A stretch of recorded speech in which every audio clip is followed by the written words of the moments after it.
Hello and welcome to another edition of We Stream. Today we're going to be checking out Crypt, Bad Friend. Before we do, I'm a musician myself. I make my own content that you should check out. Hello teacher, tell me what's my lesson.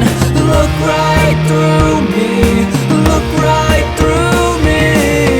I have an album coming out on March 30th, Pop Punk is Dead, which if you like Blink-182 and stuff like that, you'll like this album. And if you don't like Blink-182 and stuff like that, you still might like this album. So check it out. I'll have a pinned comment for my website where you could go to get it on iTunes or wherever else. Also, if you guys get it to chart top 10 anywhere on iTunes, then you will get an early face reveal. And, you know, you all want that. And I've got some cool things planned out for the face reveal that I would have to scramble to get done a lot faster if you guys somehow made that album chart on iTunes. But hey, if you do it, I'll figure it out. Anyway, let's get into this. Crypt is the man. He's a friend of mine. This is his new album. I've got it pre-ordered. This is going to be the first thing I've heard off of the album. I'm excited to hear what this new album is going to have in store for us. So let's roll right into here and start to listen.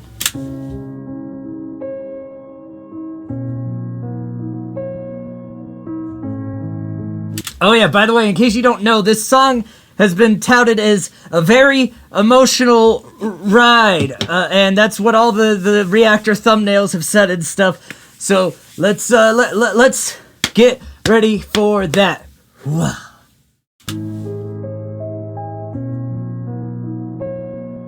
2:30 in the morning and I get a text from my friend. She said I need you right now and I already knew what that meant. See, me and this girl, we think alike. Too many phone calls spent for me to know she's thinking about her life and how it's gonna end.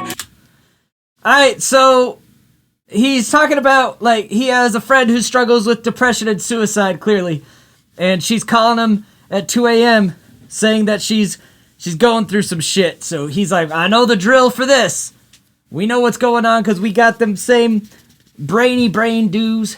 See, on the outside we're happy and we show it to the world, and we put on this fake exterior so the truth won't unfurl. But I know who she is, cause it's like looking in a mirror. All these smiles and cries for help, and it couldn't be any clearer.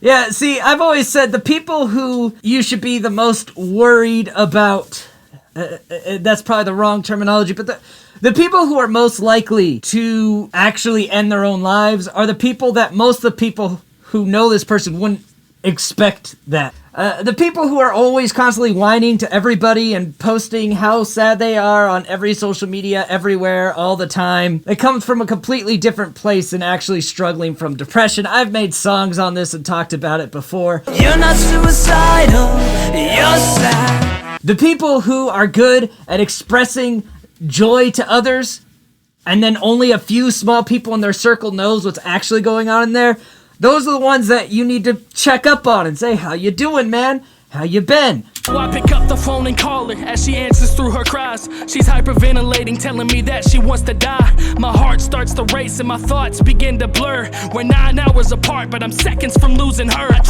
Alright, so it looks like they don't live close to each other. 9 hours apart, seconds from losing her. It's like you can't really go there and do anything. Try to calm her down and tell her what she means to me.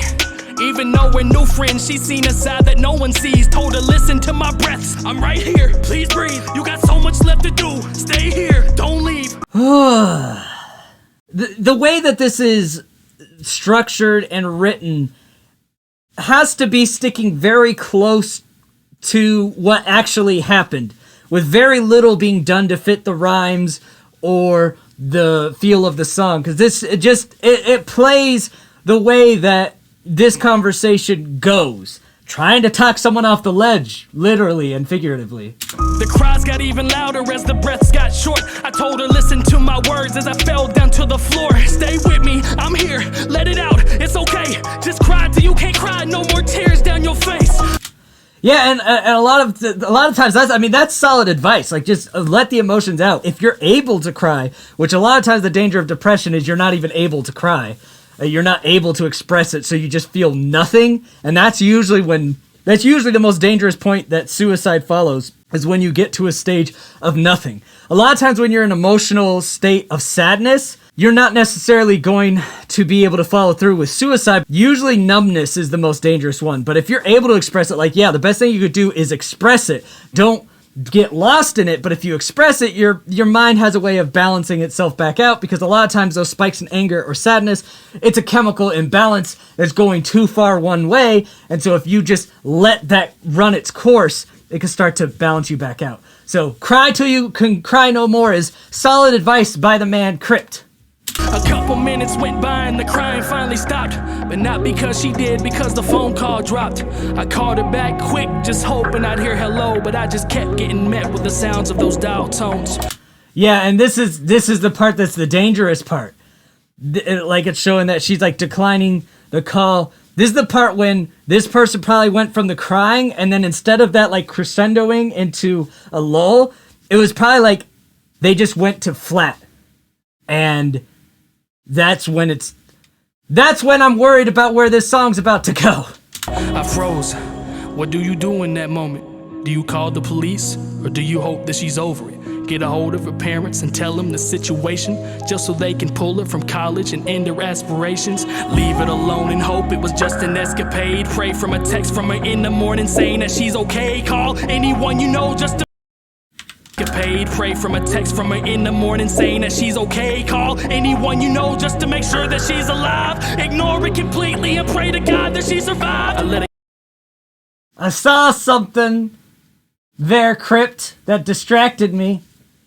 I see you. You know what I saw. Back to this. Go. She must have wanted to be alone. I guess that this was just another one of her episodes. She never told no one about this depression she dealt with, and who was I to air out her secrets? That would be selfish. So Crypt went a different way than I think I would in that situation. But, you know, it is tough. It's like, do you call the cops? Do you call the parents? For Crypt, he's just like, it's not my place. And he did mention earlier in this song that she was a new friend. So that would be a lot more of a reason to be like, it's not my place to say or do anything. If I'm reading signs that it's something serious, I'm not going to necessarily go straight to the police there, but I am going to call someone else that is within, like, reaching distance of that person. Be like, you need to do a house check on this person right now. So I lay down in my bed and I rested my head, closed my eyes and drifted peacefully to sleep. Then I dreamt that I would see her tomorrow and I would speak to her then, till I was woken to several missed calls and texts that she's dead. My heart broke. Oh shit, she dead. Well, like I said, I would have sent someone for a house check, but not doing that also makes equal sense, especially when they're not like someone you've known for years. At the end of the day, the only person who's responsible for this is the person who did it, and the mental illness they had that was not being properly treated. She downed a bottle of pills. She took them shortly after our call ended, and it felt surreal. She was a friend of many, a student athlete at her school, a daughter, a sister, a very special jewel. At the funeral, they told us that nobody had a clue that they could have saved her life, if only that they knew. And if someone at the funeral had ever felt depressed, to get some help so that your face won't ever end up in the press. There wasn't a dry face in the room, only 22 years old, an entire life in front of her, and now she's laying there cold. If only I'd called someone, we wouldn't be here now, and nobody would be sad, and I wouldn't feel like I let her down. But that This level of self-reflection, and it's just like, if that situation doesn't weigh on you as you go through life, that would be more concerning to me than if it does weigh on you. You should have something like this weigh heavy on you if you're involved in it.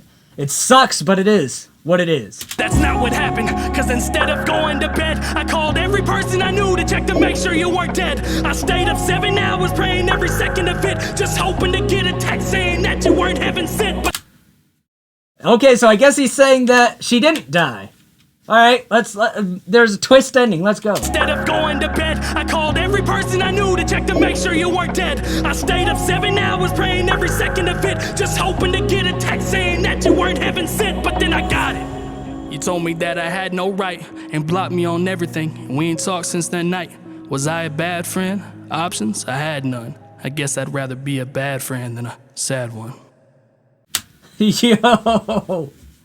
So it turns out, in the twist ending, that Crypt went the route that I would. Even though it's a new friend, he called for help. And she was like, you had no right to do that. Which, means that this person falls into the category of people I was talking about at the start of this video, who cry out for attention, most likely. If the reaction was you had no right, then it means she was trying to get attention out of the situation. Which would also explain why she was crying so heavily instead of being numb in emotion, because I was like, it's weird that, in my internal dialogue, I was like, it's weird that she was like still hyperventilating and then right after she killed herself, because that's just unusual. Usually you go to a state of numb. If you're able to cry, which a lot of times the danger of depression is you're not even able to cry. When you're in an emotional state of sadness, you're not necessarily going to be able to follow through with suicide. Usually numbness is the most dangerous one. It all makes sense now. The hyperventilating right before killing yourself all makes sense now. She's one of the people that I say, you're not suicidal, you're sad. I have a whole song about it. So, fuck that bitch. And that's my conclusion on her.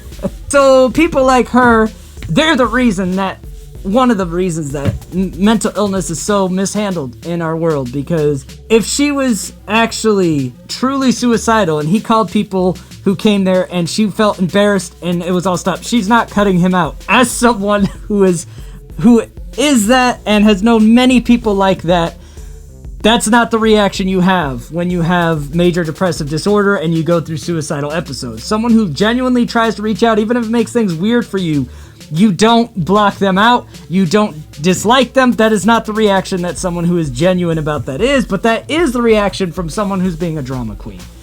Oh, the twist ending made me go from in my feels for Crypt being a good guy to in my feels for stupid, dumb dingles that... Yeah, anyway, I've said my thing. Listen to my song, You're Sad, if you want more on my thoughts on this. Anyway, great song. I probably didn't take from this message what I was supposed to take. I'm probably supposed to take from this message that Crypt did the right thing and saved a life, but honestly, I don't believe, no offense to Crypt, I don't believe he saved a life. I think he saved himself from a shitty friend.